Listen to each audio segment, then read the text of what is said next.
23-year-old anchor institution in West Baltimore that has been part of changing the economic trajectory of the people we serve and facilitating their inclusion into the economy. We are glad to have arrived at this moment because this is a unique moment. HBCUs are receiving unprecedented amounts of support.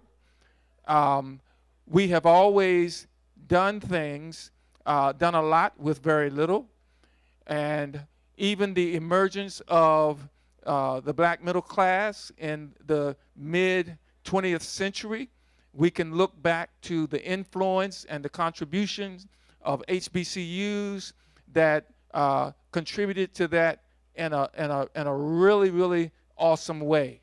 So we come to this moment that is strange in some ways, but even in the tension and the difficulties and the strangeness of these times, what we're finding is that a lot of opportunity is also being uncovered at the same time.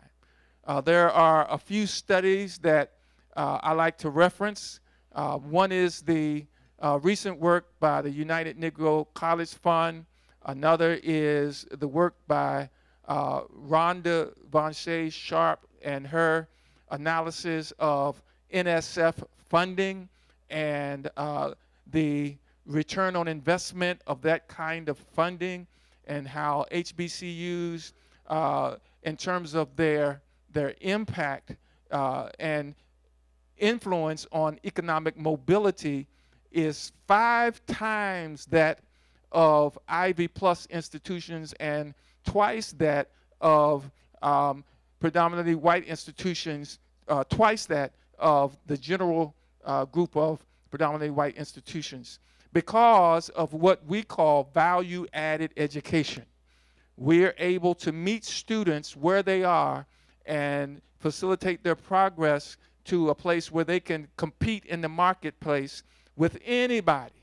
A number of our students are first-generation college students, and the type of support that is necessary to help them get to the next level, nobody can outpace us when it comes to providing that kind of support. When we find ourselves in a moment where there are workforce gaps and there are deficits when it comes to being able to fill jobs and find people who are job ready, then we are a very, very valuable asset. I think of not only this institution and an institution that both of my parents graduated from that have a very common history with Coppin State University is Bluefield State now University in southern West Virginia. Very similar story. Founded around the same time. Started out as a normal school or a teacher's college. Helped to build, again, the black middle class that emerged. That greatest generation that was born around the 1920s, 1930s, came through HBCUs, and all of that talent and all of those abilities were concentrated in HBCUs, and the kind of brilliance and genius that came out of that kind of nurturing that created the foundation for what we're experiencing right now. That is happening in a time when you're seeing the rise of intolerance and division and culture wars and strife. That's all happening at the same time. My father, who transitioned to his reward at 100 years old last year, told me before his passing, he said, I fought that in World War II. I'm a combat veteran. I fought against the kind of intolerance that we're seeing now, and here it is again. So we have a role to play. The economic impact and our ability to call people together. One reality that I want to at least raise to sort of help the conversation is the the dichotomy or the disconnect, the strangeness of the times. I'm from southern West Virginia, where a lot of people did not know there was a large African American population in the county I grew up in had 30% African American population, 30%. A lot of brilliance came out of that one county, but we've always been economic migrants. So when the coal mines stopped hiring people, they still mine coal, but it's all automated, and the African American population left. I'm one of 7 children. We all left the state. But when here in Baltimore City, I see the same kind of devastation that we witness in southern West Virginia. The population, at least racially, has changed. But when I go to West Virginia, I see opioid addiction issues out of this world. I see failing schools. I see bombed out buildings. I see a lot of the social and economic ills and struggles that we see right here in Baltimore City. What's different? Racial demographic. But what the common denominator is poverty. I believe that HBCUs can speak to that situation like no one else can, because that has been our legacy. That's what we do. We are able to, in that kind of environment, nurture people in such a way that their brilliance is released. So I am glad today to have an all-star panel that is going to help us and shed some light on an HBCU in an urban area as an anchor institution and the kind of economic impact that we can have. We have to be intentional. That's why we have these conferences. It's not just to come, we network, we exchange ideas, but we strategize. We need a place, we need places and spaces where we can come and strategize about how we're going to have a sustainable future that is not only going to benefit us in West Baltimore, but I'm telling you now, even the population in West Virginia, where the majority may not realize that they're in the same boat that we are, where they may not realize it, will say, okay, there is an institution. There is somebody who's going to call us together in a way that we can work on problems in commonality. That's connecting. One thing about Maryland, and then I'll open it up for the panel.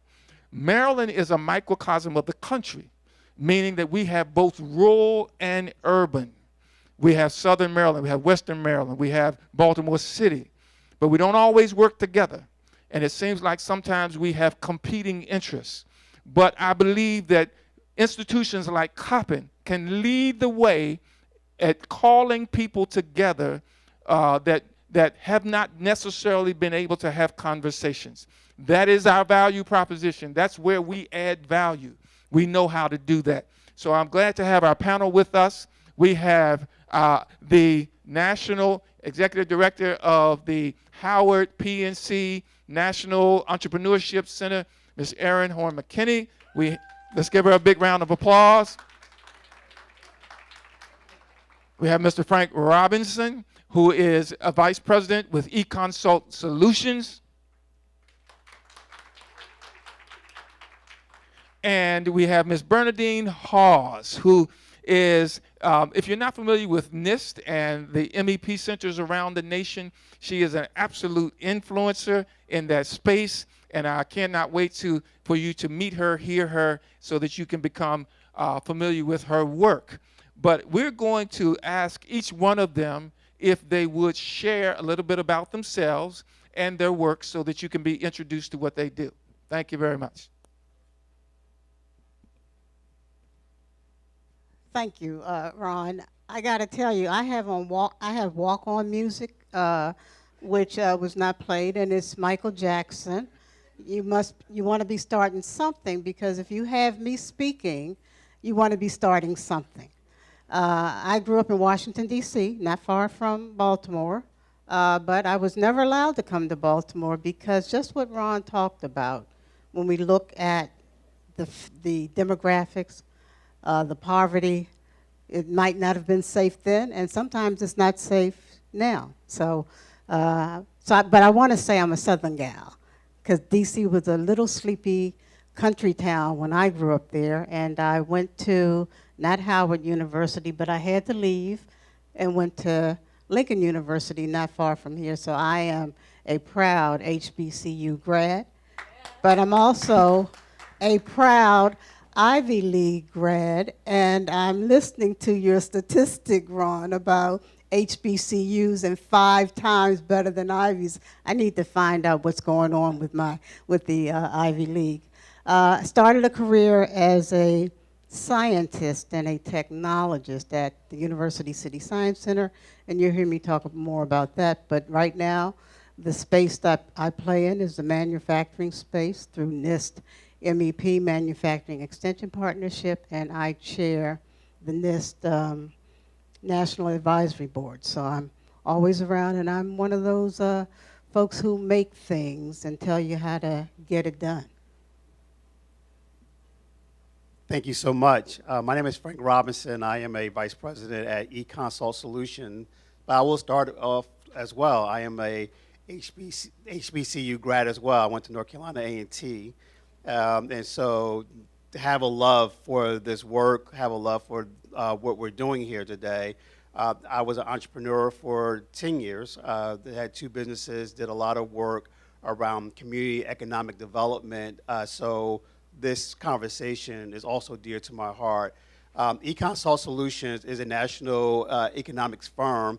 Our tagline is that we bring economics to life. And what does that mean? It's not just about the numbers.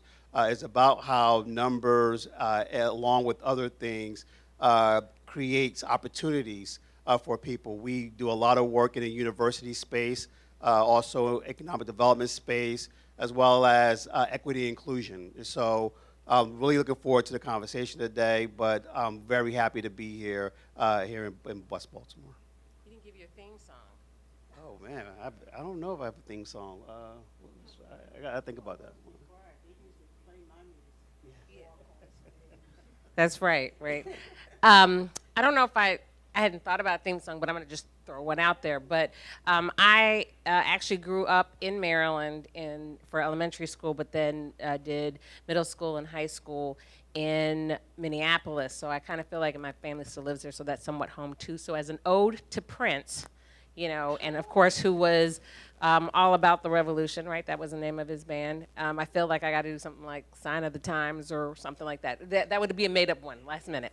But the reason I say that is because, to your point, the Sign of the Times is that black is the new black, right? And right now we're in a really exciting time, which I think for all of us, if we look at our careers, everything that we've done and worked on has led us to this moment. So just to give you some context, I'm a 2-time Howard alum. Never thought in a million years that I would be doing ecosystem building and entrepreneurship, because it wasn't, I don't know, like many of you, I didn't realize entrepreneurship was a word that applied to black people. That's not what we called ourselves. So Minneapolis, home of George Floyd, right? A man dies there and all of this money becomes available to our communities, which says that this should have been what was happening a long time ago, and it was available to us. And I think for me, my background is I started really in national advertising and segued that into starting my first marketing communications firm focused on diversity initiatives when I was in my 20s. I had no idea what I was doing. And I started to realize that there weren't a lot of resources for me as an entrepreneur. Fast forward, I end up working in the Bay Area, in Silicon Valley, just as the mid-2000s, and was trying to do a tech startup and realized that space wasn't meant for women and minorities. And then the recession hit, 2008, 2007 to 2009. And I was laid off for the first time, and I realized as I looked at the layoffs that were happening around the country that it was mostly impacting women and minorities. So I had what I call my legally blonde moment. I said, you know what? F this. Like, somebody's got to advocate and say this is not right. And so when I came back to DC for grad school in the mid-2000s, it wasn't really called tech. It was really called digital media still. So I did my master's in mass communications media studies focused on women and minority participation in the innovation economy, because at the Capitol, folks were talking about broadband access and people have the internet, whether or not people had the internet, which is still clearly a problem to this day. But we weren't talking about owning it. We weren't talking about, and of course, who owns it dictates what is being communicated and who gets to have businesses in that space. And that ended up being the early days of tech policy. That led to unexpectedly not realizing the connection to economic development. Coming out of grad school, had the opportunity to work for the last and current mayor of Washington, D.C., leading tech, innovation, and entrepreneurship policy, and creating all these strategies. And really, it came from a place of what are all the things that I wish had been there for me as an entrepreneur. And I feel like if you saw for Black women, you saw for everybody, right? And then during that time, also started a global membership organization called Black Female Founders that took off. And that was just acquired last year by Black Women Talk Tech. Went on to work in venture capital and also be a CEO of a CDFI in Minneapolis focused on women, just as around the time that George Floyd was murdered. And then this opportunity came up at Howard, where they're one of the organizations. Howard is an institution that received a historic gift of $16.8 million over 5 years from PNC's foundation to create a innovative entrepreneurial network across the country that utilizes HBCUs as the backbone of our economy, Black commerce, right? By one from kind of 5 strategic pillars through research, resources, programs, access to capital, and curriculum and education. And so I have the opportunity, we are brand spanking new, let me just say that, because people come to me like, okay, can you help me with this? I'm like, hold on, we're still hiring staff. But we don't do this alone. This national center is based at Howard, but we do this in partnership with 4 other HBCUs, which include with regional centers at those HBCUs. So in addition to having a regional center at Howard, we have a regional center at Morgan State, a regional center at Clark Atlanta, and one at Texas Southern. And through that work, what we have just already launched, and Coppin is a recipient of, is a educational innovation entrepreneurship grant that gives $25,000 to HBCUs that are trying to activate entrepreneurship on their campus or help support entrepreneurial activities on their campus, amongst a number of other opportunities. But this work is also, one of our main deliverables is having a national conference. And you might say to yourself, do we need another national conference on Black entrepreneurship? Yes, we do, right? Because clearly not enough, like we're still trying to get that momentum and create that movement. And so that is happening here in the area, in the DMV area, in Washington, D.C., June 14th through the 16th. It's called Black Commerce, the Future of Entrepreneurship.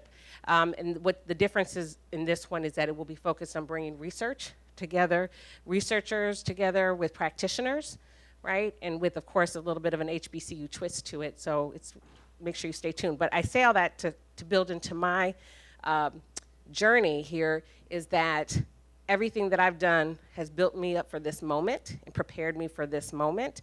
And entrepreneurship, I was a School of Communications major, both degrees, and so even though my work is based out of the School of Business, I think it just emphasizes that entrepreneurship can be found anywhere on any campus.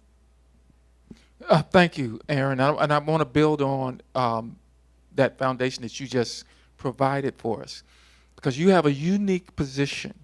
You're at a place where you have a broad perspective on all of the HBCUs, and you're at Howard. And I have been emphasizing that not all HBCUs are the same. And you're at the Mecca. You're at Howard University. As some would say, the real HU. So many would say. Many would say. And here, even in Baltimore, you have Morgan on the east side, public, very, very robust, very large. I mean, Morgan is getting ready to launch a medical school. Their next level. Then you have Coppin, west side, much more community grounded, smaller, more agile. How would you describe the opportunity of an institution such as Coppin that is smaller, closer to the community, more agile, but also, as the president would say, we punch above our weight a lot? How would you describe the opportunity that exists with your perspective of the broad HBCU landscape? Well, that's a great question, because I think it's the first thing that people wonder, like, how is this going to work, right? And how do institutions like Coppin fit into this model? How it works is that, first and foremost, it's part of your opening remarks, you talked about HBCUs and what they mean to their communities, right? Every single HBCU primarily is in a Black community. So, like, who better to be the economic drivers? You talked about, well, what I wanted to add to your point about, you know, around the added value with education, but it's also about proximity, right? We are in communities, we have those relationships, and there's trust. So that trust is with those, and many people that you find is that when folks come, it doesn't matter from where they came, yourself included and others, if they leave where they're from and they go to an HBCU, they tend to stay in proximity to that HBCU, right? So then they become community leaders and open businesses and so forth. So how can Coppin be involved is, I think, and I really want to build on Kendrick Marks from the Baltimore Black Chamber, who, when he spoke during the luncheon, and he was using that analogy of, you know, one collaborating with another, one makes two, but one cooperating with another one makes 11, right? The thing is that if we work together, this is what makes our center so unique, is that we're not, in the past, all of our institutions have had to work from a scarcity mindset and compete against one another. Now, for this first time, we are working as one, because this is for all HBCUs, and who better to be the thought leaders and think about how all the obstacles that we have faced and work together to build on that, to say, okay, we know best what works best for our community and the problems that need to be solved. Right now, there's still a lack of scholarship around Black entrepreneurship, right? So we are, one of the other things that our center has already done is given out $10,000 faculty fellowships to HBCU faculty to research Black entrepreneurship. So for the first time, you have a concentrated program that is saying, hey, you research the issues with your community related to what you're seeing on your campus or what have you, and then we can take that and use those numbers for advocacy, which actually I think was another point that Kendrick made about advocacy. But that is one of the things that we're doing, is creating that data for that advocacy work. So when I look at Coppin and other HBCUs that in population size, in programmatic size, may be considered quote unquote smaller. I don't think those are smaller, they're intimate, right? Not every student, I mean, the whole reason students go to different schools is like what fits for them. But one of the things I love about HBCUs is no matter where you go, it's like family, right? That HBCU family, that HBCU love. And we are giving, Coppin has an opportunity, just like everyone else, is to build on that family and extend that family in an entrepreneurial environment and connect those resources that aren't just coming from the center, because we're doing best practices at the center, and then sharing them across the network, but also saying what has Coppin found that works really well, and how can we share those best practices across the country as well. So extend Coppin's impact and best practices to Black entrepreneurs everywhere. Thank you. And Frank, you're with an organization that conducts economic impact studies. Yes. And I think that's tremendously valuable for us to understand the impact that we have historically had, but the impact that we're having right now, and the potential impact. How would you speak to that for institutions such as Coppin, that is in the heart of West Baltimore, and very community connected? Yeah, I like to go back to what the president said earlier this morning. And he made a statement that says Maryland can only go as far as Baltimore goes. Baltimore can only go as far as Coppin State goes. And what we're realizing is that the built environment that universities has been critical to the economic and cultural center of life. My father, when he went to New Jersey, was looking for work. and at that time, he was a steam fitter that could not get into a union. That union, there was a person advocating for people to get into union. That person was a college professor. And so I'm giving that story because it is about the economics. So students come to a university, they give, their parents or Pell Grants or themselves, pay tuition. The university receive grant money and other dollars. They're allowed to pay jobs for professors and other people on campus. Those people go out and they spend money. They get mortgages. They pay rent. They spend money in the community, and that's one way that universities impact.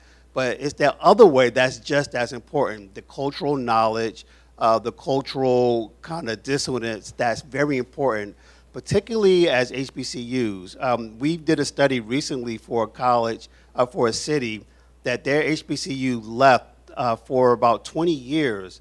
And what we found was that, and what employers were complaining about, was that they could not find qualified workers, or they couldn't find people who would stay because there wasn't a cultural center, there wasn't an economic base, and they really saw their black middle class kind of dwindled over that 20 years. And so when we're talking about Coppin State and its importance, we're talking about, as you talked about, Professor, is rooted in the past because we're here in the investment, but it's also rooted in the future for all the reasons that you talked about in your beginning statements and things that we can do now. So when we're talking about the future of jobs, when we talk about the future of entrepreneurship, we're talking about a place where we can have catalyst investment, so the investments can go into businesses, future businesses, and that catalyst can happen here, where we weren't thinking about that before. So there's so much that we can do. So it's a lot happening. The economics, as well as kind of the cultural things, both very important to the innovation and the lifeline of West Baltimore and kind of what's coming in the future. I'm going to ask you to build on what you're saying, because one of the things that I don't think people talk enough about are HBCUs as real estate assets, what they could leverage in their community. Do you want to? Yeah, definitely. We know, when we talk about built environment, we see the physical space, and there's two aspects to that question. Is one, what you have, having the leverage to utilize assets to do a lot of different investment. But what you also see in universities do, particularly HBCUs, is utilize their assets to kind of build the community that's around them. So when you're talking about the future of housing, workforce housing, universities already have assets that they can leverage, that they can work with other places. When you talk about building businesses, I heard about the incubators that you're building here. And so utilizing that space not only to educate, but also to equip new workforce, new type of innovation that's happening. And so the real estate asset is just as important that you have to continue to build it, to continue to modernize it, new buildings, as well as kind of what it can do to help build the future of black and brown businesses, as well as the neighborhoods, retail, and other things, commercial, and other things that are around it. Very, very important. Thank you for saying that. Thank you. And Bernadine, if you would, and I'm going to shift just a bit, because your role in the manufacturing space, I'm not sure that people are thinking about the intersection of manufacturing and entrepreneurship from a perspective of higher ed, four-year institution, and the opportunities that exist there. We have chosen here to focus on that as a specialty area. That's why we have done the research work and have had that 5-year relationship with a community embedded makerspace, large, 64,000 square foot, state-of-the-art makerspace that's not on the campus but embedded in the community. Can you unpack some of that for us in terms of the opportunities that may exist there and what Coppin State may be able to do? So historically, we don't believe we were makers or manufacturers. And we say this all the time, that black folks were always in the manufacturing space. First, when we were agriculturalists, we were making food stuff and processing. And when you look at an HBCU like Tuskegee, where you had George Washington Carver, who had 30 products from a single source, the peanut, but he only patented 3 because he said, my knowledge was for this community, the community surrounding Tuskegee. So we don't traditionally think of ourselves as manufacturers, of makers, and then we look at how we migrated to the warmth of other suns. I know almost everybody in here know that work, for the manufacturing opportunities in the north, as well as in the northeast, but we were always in making and in manufacturing. And universities, in my head, is the platform for creating an entrepreneur community, if the university itself is entrepreneur. Now, the university has to follow 4 things that any entrepreneur does. They come up with an idea, they go after funding, they look for people to help them complete their dream, and then they try to scale. And so when I look what you've been doing here at Coppin, it's the same thing. There is an idea that we can drop our buckets where we are, and you're going to hear me pepper my conversations with well-known African-American historians, as Booker T. Washington said, drop our buckets where we are, connect to the ecosystem that we're surrounded with, but make sure that we connect to all the ecosystems. So it's not just being educators. It's about the workforce that's already here that Frank is talking about. It's about building facilities, and I can tell you, having incubated 100 companies and biotech companies, that you have to build. And so all that money that we think is coming in, it has to go somewhere, and it should go to capital improvements. But HBCUs should also be the ones that fuel other types of financing institutions. For example, what if Coppin State created its own CDFI, or a mutual fund to fund students and professors who have an idea that they want to bring to fruition, and still dropping the buckets where they are? It's about the 3 C's. It's not just capital, capital, capital, which is what every entrepreneur wants. Every person will tell you, the biggest problem I have is I can't find money for my business. And we all say that. But universities, if they're really to be entrepreneur, can add the other 3's. Collaboration, curriculum, and scale that up to consortial that's happening with your institutions. Scale it up to a consortium, because that's where you get the growth. And so I think that when we look at black people and manufacturing, and we know everybody stayed at home during COVID and made a cake, made a cupcake, did hair stuff, did the body scrub. How do you guys grow that into real product and a real business? I'm also going to say this. A place like Coppin State, probably in one of its labs, in some classroom, has a ton of intellectual property sitting on the shelf that it has to fuel the ambition of students and professors alike to take that intellectual property off the shelf and build a business around it. And it will be a manufacturing business, because somebody has to make my cell phone. And I'm still looking for a better cell phone.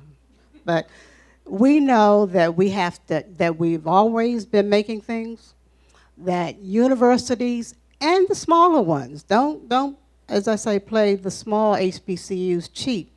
There's a ton of intellectual property that you can grow your manufacturing and your entrepreneurship and be seen as a real university entrepreneurship type center.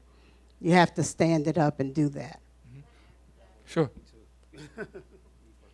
Well, I only to say that one of the issues that I thought you brought up very well in one of the earlier panels was about capacity at HBCUs, right? And to your point, there is many HBCUs do not have tech transfer offices, right, and are not in a position to commercialize that intellectual property and that IP. So one of the things that it may, and I don't know enough about where Coppin is in that stage, but if that's a focus, I'd love to hear about that. But that's one of the things that we're pushing is that we need to create a way for that capacity to happen on our campuses. I'm glad you mentioned that. We are focusing, and we had a session just in the fall on academic entrepreneurship. We brought in the ICOR group and brought faculty together because we don't have a tech transfer office. We don't have office of commercialization, so we don't have that infrastructure. I know about it because of my secondary area is technology, management of technology, science, and innovation. So I was exposed to it prior to coming here. So I know about.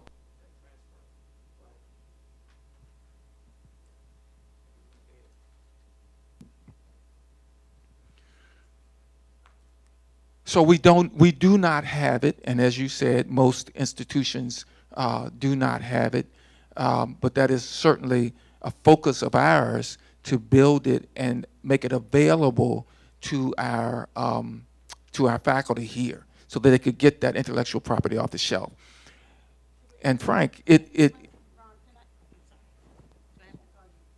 No, you better not. Ron, let me say this. This idea that because I don't have the capacity, I can't do it. Remember I talked about scaling, collaboration, and consortial relationships. And it's not just consortial with other HBCUs to create these centers of excellence, but it's with any place that you can get that capacity. You can buy capacity. And that's what I think we need to understand and not think that I have to have the capacity, the infrastructure to get something. That doesn't sound entrepreneur at all. No entrepreneur I know says I don't have the infrastructural capacity, so I can't live my dream and scale and find dollars for. So universities have to change that mindset about what they have and what they do not have. And it's happening, right? And so it's happening. And so in Pennsylvania, there's the Pennovation Center that has exactly what you're just talking about. It's a private-public partnership that does it. University of Delaware has it. Harvard has it. So we can't wait. You know, it's about the partnerships. It's about getting businesses to collaborate with you to buy that collateral, because you have a lot of things that they want. You have real estate, you have space, and you have intellectual property that people want access to. So you have things to offer, so in the collaboration, but these things are happening now, and we have to make sure that we are accelerating things here, particularly at a place like Coppin State, to make sure that we're keeping up and making sure that we're there and we're not behind in this movement. And I think it's very valuable, and Erin said, do we need another conference? Yes, we do, because for the very reason that this conversation is illustrating, as resources are made available, we have to know where and how to apply. Where will we get the biggest bang for our buck? We know that we need that knowledge and capacity in terms of intellectual property and protecting what we produce, and we don't have it. So that's one place that we must, for sustainability, begin to apply those resources. I have an example of something that Frank mentioned just a minute ago. So, and in the manufacturing conversation and making things. And I think it's happening around the country. I don't have research to validate this, but anecdotally I've been witnessing it. Legacy manufacturing, where you have perhaps a third generation owner, and that third generation owner, when their grandfather launched that business, where the business was launched was very different. As the community has changed, now you have a third generation owner who is in a very different community than his grandfather started out in, and the technology has changed. They cannot find workforce to do the specialized kind of manufacturing. So you would think that it would be a natural relationship between that manufacturer, the HBCU that's nearby, and the community. That's a win-win. Let's train. We can educate. We can provide the knowledge necessary for workers to come in a very specialized environment and help that manufacturer stay alive. That's not necessarily happening. And hopefully you're getting a picture of what I'm describing, because it's a real there are real situations like that around the country. Do any of you have an idea about how we began to connect those dots? What I witness is, in some spaces, manufacturing in particular, that are white male, older, dominated spaces, there's a lot of distrust between that owner, the community, and they don't even see the HBCU local as an asset that I can go to fulfill my workforce needs. How do we begin to connect those dots so that all of those stakeholders begin to benefit? So the manufacturing sector is not unlike any other sector. We're not seen, and sometimes we're not seen, and I will be very honest, is because we're not there. But if you are an entrepreneurial university, you're going to grow a population of students that are going to take an idea, and you're going to, as teachers of entrepreneurship, show them how to connect to appropriate businesses. That includes the manufacturing space. Let me just say this. You're not going to see a lot of manufacturing in the urban areas anymore. And that's because the technologies have changed.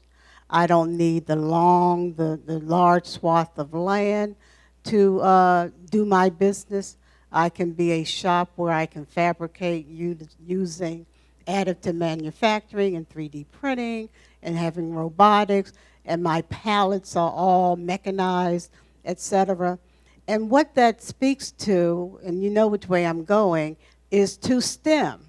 If the university shows that I am training folks in science, technology, and engineering, and yes, in math, that manufacturer is going to look at the university as a part of its supply chain. So the human resource part is also critical. And that's what I think an entrepreneurial university is supposed to do. Create the human resource as a supply chain to any sector, not just the manufacturing sector. Clearly, there are blinders. They are basically white males. The third generation that says, Dad, Granddad, I'm not doing that. I want to do something else. I want to be an artist. I want to be a creator. Just to give you an example, I have a neighbor of mine, and I'm in an African-American community, who is an MD, and her daughter is a physicist, a PhD in physics, who decided she wants to open a thrift shop because she wants her money back, too. My girlfriend wants her money back for all the tuition. But her daughter wants to be a physicist because she wants to talk about sustainability and textiles sustainability, which we know is the biggest landfill in the country. Science can help us with this, but I'm saying that we can grow that type of human resource and supply chain to any part, any sector in America.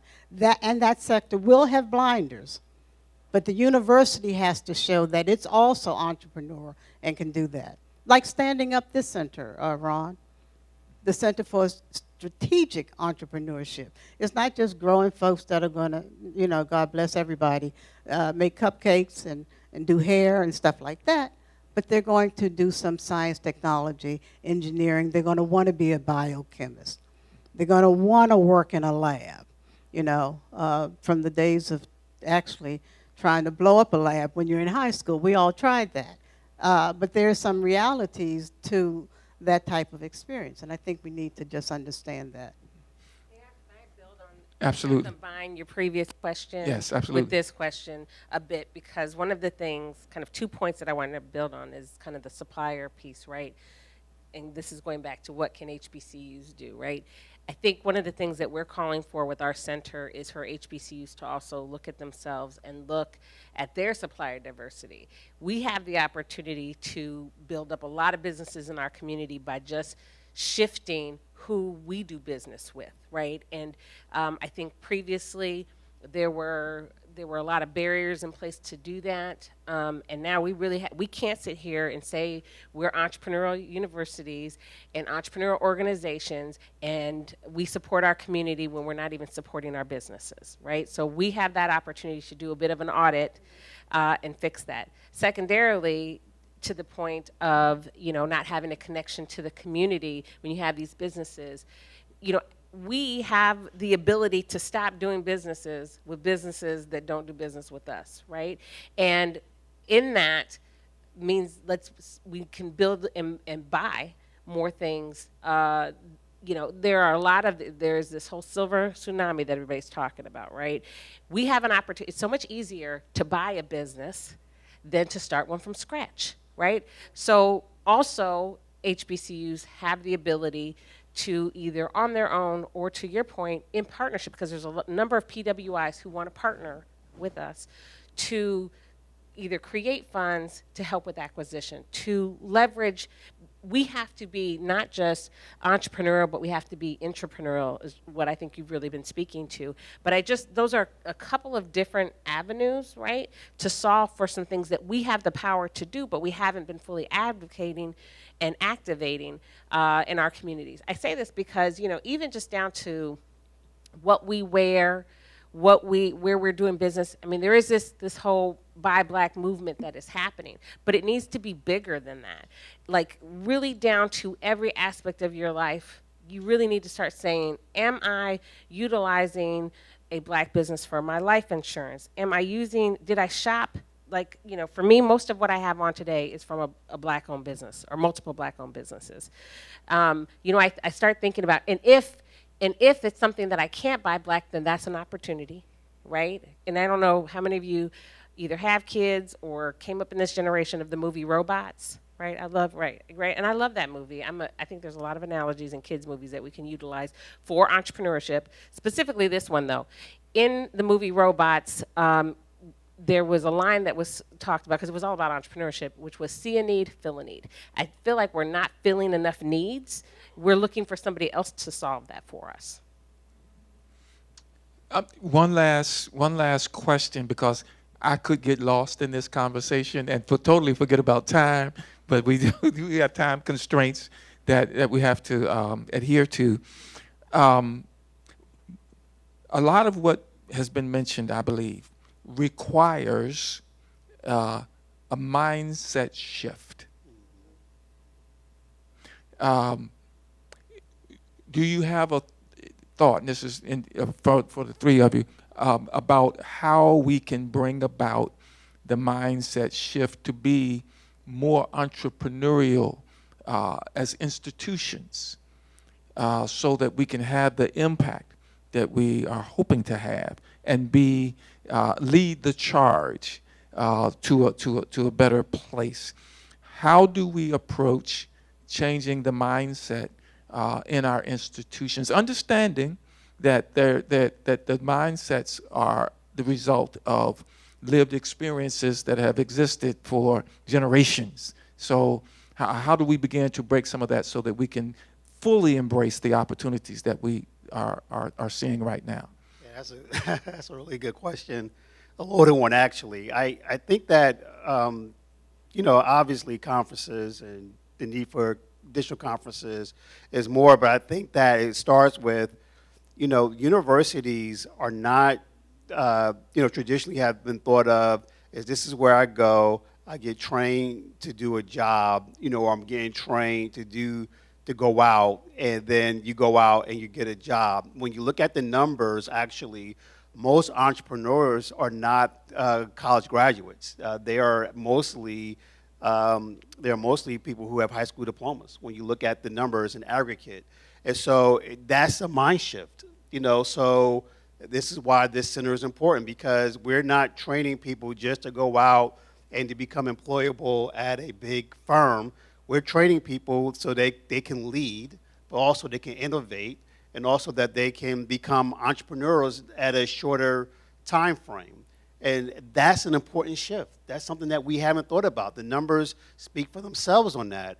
And I think that we have to make sure that the curriculum, to your point, is aligned with that, making sure that people are geared towards being an entrepreneur. I've been an entrepreneur for 10 years. I had a business. I'm not just talking about someone who says they have a business on the side. Every day I had to wake up and think about 30 people that I had to employ and I had to feed to make sure that checks were coming in. That's hard. That's very hard.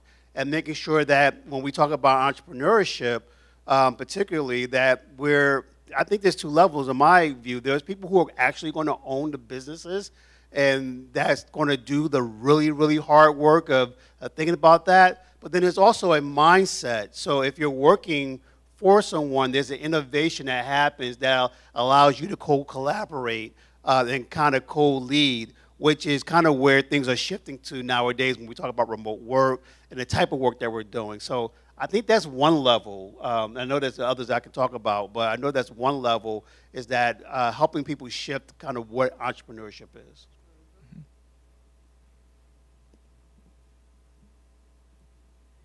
So I'm going to throw out two concepts. One is Tina, there is no alternative. And we have to get our mindset that there is no alternative to the universities being entrepreneurial enough to create entrepreneurs. There is no alternative. The other concept is Lois, and you're going to want Lois, local ownership and import sustainability. We need to look at leakages that's going on within our communities and leakages from a university's point of view. I talked about intellectual property. It's sitting on the shelf, it's money, it's a leakage. The students that we're training, when they go out, and if they're not part of a business development community, that is a leakage. And we should do a leakage assessment. Where are we losing money? Like any entrepreneur, where am I hemorrhaging dollars? Where's the erosion of my market share? Where's the erosion of my value? So every university should start with looking at a leakage assessment so they can now pull it back in to their university. That is a different mindset. It's not going to happen at the controller's office. It's probably not going to happen at the president's office, because those are administrators. It's going to happen with that professor that's in the classroom, and especially the adjunct professorships, because they come in for a course, but they're doing other things. And so part of the mindset in my head is that an adjunct professor is a mentor to a professor who's in the classroom all the time, to look at entrepreneurship and then to move that into the course offerings, into full curricular development, into collaborations with other universities, and into consortial arrangements. That's what can happen today. Now, you know that turns the paradigm upside down. Yeah, well, I'm going to take it up another level that could get you fired. But I'm going to say it, right? Which is, and this might not be popular, but let's be you know, as my colleague, Dr. Graham says, if we're going to keep it real, right, which I believe we should always keep it real, our institutions are built on archaic systems, right, and white supremacist systems, even down to our accreditation and other things. When we start saying we don't need you to validate us anymore, right, and we start making, you know, if you look at the way that, and this goes all the way down, you know, in K through 12 as well. You know, I have a 15-year-old. I'm going to just keep it honest. I was just talking to my mentor, Jeanette, about this earlier. I have a 15-year-old who's a freshman in high school who doesn't go to school. He won't go to school. You know why? And I kind of, like, I want to choke him out sometimes about it, but at the same time, that's my baby, right? And I know why he says this. He says, why do you keep sending me to that slave farm for me not to learn anything that is going to set me up for my future? These schools are antiquated. The systems are antiquated. I almost can't argue with that, right? I mean, I'm still gotta send them because it's the law, so let's keep that real. But, but the point of it is, you know, out of the mouths of babes is the truth, which is why do our systems even, and let's not even talk about academia, right? Because that white supremacist system, which prevents us from even being seen as scholars, as being thought leaders, and all of that, I say give the finger to all of it, right? And start creating our own systems and our own ways until we change that mindset to a Wakanda mindset, where we don't function based on anybody else's system, even and we innovate in such a way that it's something like we've never seen before. We limit our thinking to what has been, but we're not being Afrofuturistic enough as to what can be. On that, I will close. Let's see. I think we have time for just about one question, but I wanted to take a offering on that last comment and pass the plate. I think we have time for at least one, maybe two questions. Yes, sir. So this is a question for comparing, let's say, Pennovation or Harvard iLabs. I've used a lot of these services, and it's a lot of encumbrance on how IP is dealt with, which is, again, antiquated. I'm curious, what opportunity do we have with the privilege of not having these pre-existing organizations on how we can actually deliver for entrepreneurs outside the classroom? I mean, I'll take the first swing at this. I think that there are things that are coming that universities like Coppin State can take advantage of, particularly when it comes to what we talked about before, science and technologies that we're traditionally not in. Here's one example, one of many.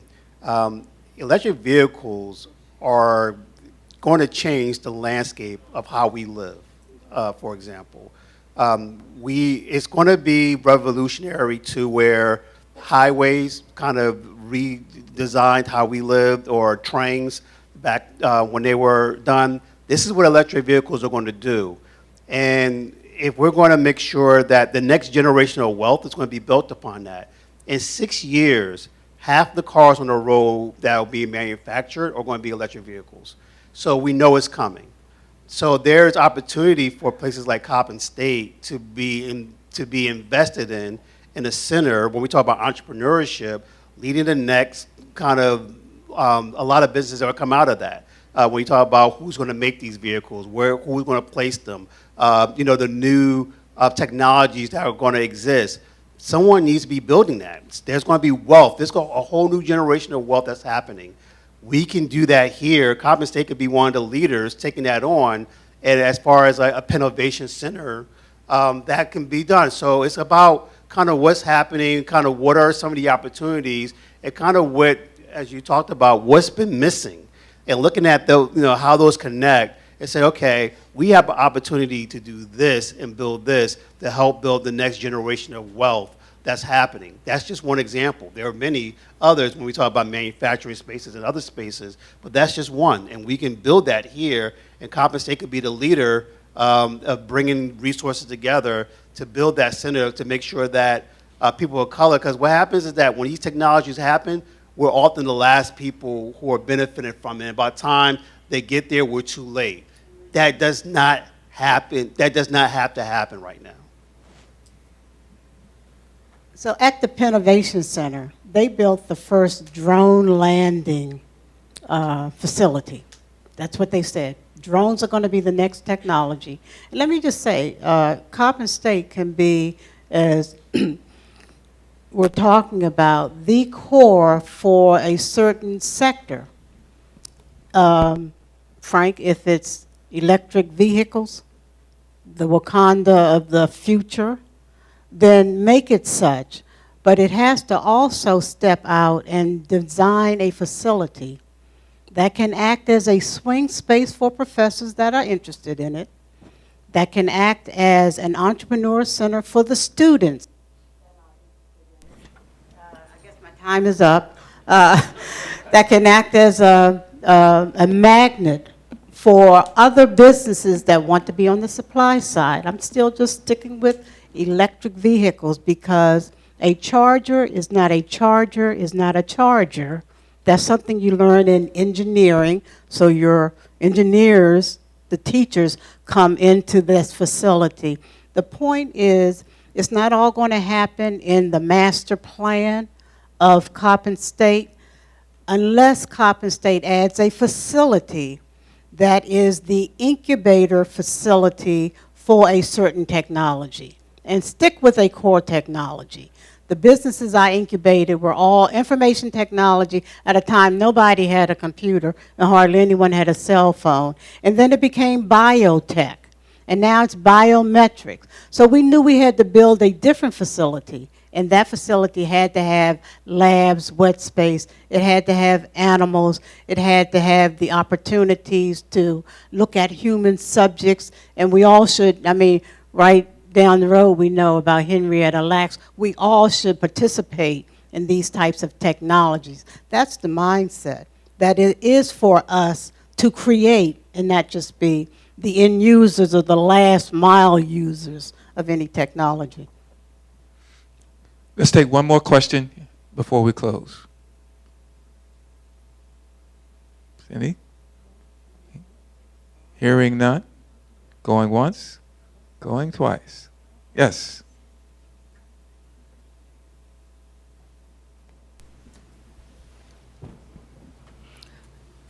I would like to ask a question.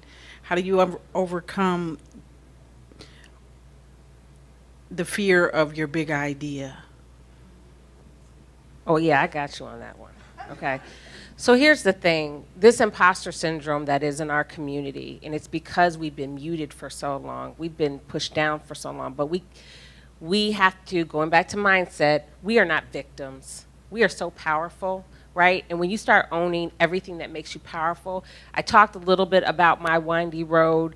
What I didn't incorporate that into that windy road is the authenticity of, getting divorced while going through all these things, having my ex-husband become incarcerated who had never been in jail before, and all the things that shaped me to being who I am, right? And prepared me so that I can, while that seemed like such a horrible experience, right, it is also what made me that much more able to speak very transparently and authentically around what is really happening in our community and give a voice to that. And so I think the more, we are all subject matters in something. I'm gonna get a little religious here, but this is just my personal belief, right? God made us perfect, every single one of us, to do and have a purpose in this world to do something, whatever that is. And I feel really honored personally to have found a little bit more about what my purpose is. But I also think that it's I'm not any more special than anybody else. If, it's the thing that I say to my kids all the time. If God, and you all hear this, it's all in the memes and the this and the that, right? If God made all the heavens and the universe and the mountains and the this and the that, and he made you too, who are you not to stand up in your greatness? Any idea I believe that I get didn't come from me anyway. It's a manifestation of something I'm supposed to enact and do, and I let that go into the universe and manifest however it's supposed to be. But when we start owning our power, we are so powerful. The fact that we're still standing today right? There's so many people, I don't know, at least for me, that I grew up with that didn't make it past high school, that didn't make it to college, that didn't make it who died just in COVID, right? If I have another chance to wake up this morning to act in my purpose, then I'm still supposed to be doing something, I'm still supposed to be fighting. And so should everyone else in here.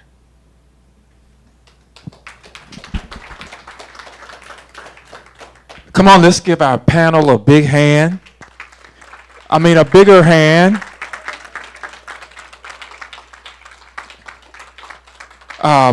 What I want you to recognize just before we get ready to transition, and again, I invite you all to stick with us because we're getting ready to celebrate the launch of the Excel Research Project. And yes. But what I want you to recognize before we do that is that you have, and I'm not even sure she said this, what you have in front of you is Lincoln University, Lincoln, North Carolina A&T, and Howard University. All of this brilliance in front of you. So let's just celebrate that for a minute. All of this brilliance has been revealed in front of us, and we are absolutely grateful for your contribution. As I said, I could get lost in this conversation, but I know that we are on a time limit. Professor, I forgot, my theme song is Do You Want a Revolution by Kirk Franklin. That's my theme song. There we go. Do You Want a Revolution by Kirk Franklin. It won't be televised. My classmate, Gil Scott Heron, Gil. wrote that one. Yeah, the revolution will not be televised. But I think we are at a very unique moment. Sometimes, trying times bring out the brilliance. That's what it takes to mobilize us sometimes. And we have realized it sounds so strange now. Remember, maybe 15 years ago, people were, and it sounds crazy now, people were celebrating what they thought was a post-racial America. That sounds insane now because we realized that we're fighting the same fight over and over again. So what we've realized, and I really like Erin's depiction of just owning your brilliance. Forget about letting other people validate you. Just going forward and making it happen because you can. That's it. Because you can. And I'm thankful for this moment. I'm thankful to have lived long enough as an African American male, born in 1958, African American male, to have lived this long and to have been able to walk into my purpose in that this academic institution, this wonderful place, this sanctuary on this end of North Avenue known as the Coppin State University, Eagle Nation. I am so grateful for my 27, I came from 10 years, and nothing against Johns Hopkins University, I was 10 years there, but when I landed here, I realized, and somebody asked me at another institution, said, why are you going to Coppin? And then when I got here, they said, how long are you going to stay? But when the person asked me, why are you going to Coppin? My answer was this, and I did not realize then what I was saying. I said, I'm going to help educate a group of people who may give you a job one day. Who may give you a job one day. So that's where we are, and we're going to begin to walk in that reality and that truth. It's been a wonderful day. Let's not let it just be a good day, but this is a point. This is a point in a trajectory, in a long journey that we have decided to undertake, but we're going to do it together. We're going to do it in a connected way. We're going to be very unapologetic about who we are and the brilliance that God, the Creator, placed in us all. We're going to be very unapologetic. We're going to release it. We're going to help each other in the process. If somebody falls, we're going to try to help pick them up like we always do. If they do something to offend us, we're going to honestly and truth tell them, listen, that didn't feel good, but we're going to be all right. We're going to do it together, and we're going to build a future. This is not about us right now in this moment in time, because one of the realities, when you realize the insanity of saying this post-racial America in this environment, when you realize that's not real, you realize that this is a much bigger fight that is going to last longer than my lifetime. This is a fight, and I have to do this. I'm going to take a minute to do this. This is my grandson.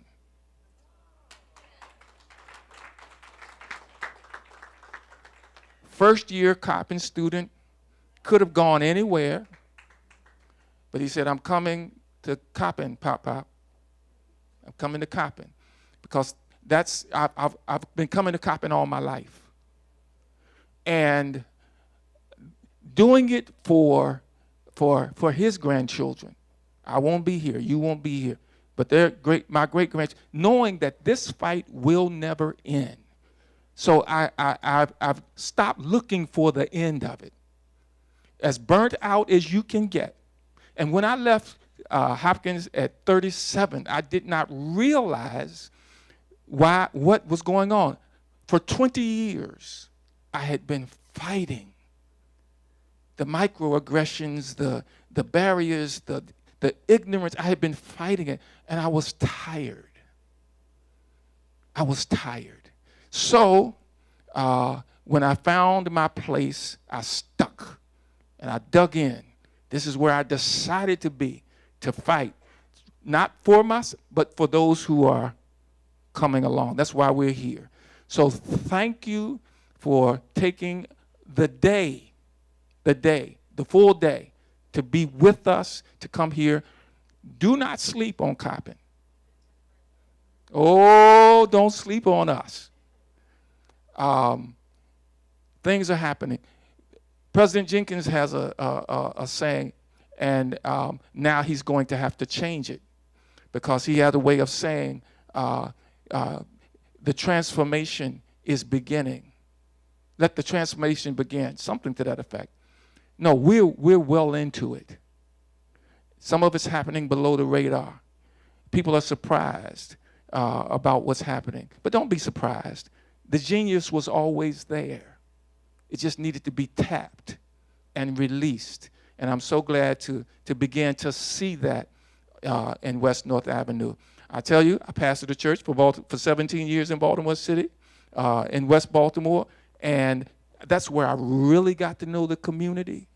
But when you put that together, the institutional connection between HBCUs, the church, faith-based institutions, the financial institutions, when you begin to make those interinstitutional connections in a way that you can lock elbows and push together in an unapologetic way, not have to beg anybody for anything.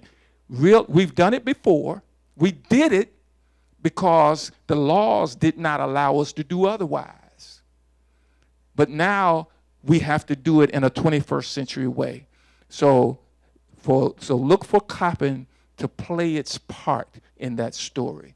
So when I hang up my shield and pass it over to grandchildren and whatever, we can look back and say, I did my part. I did my part. So thank you very much. Feel free. We're going to turn on the music. We're going to have a good time. Thank you very much for coming to Eagle Nation, and I'm looking forward to doing this work with you. Thank you very much.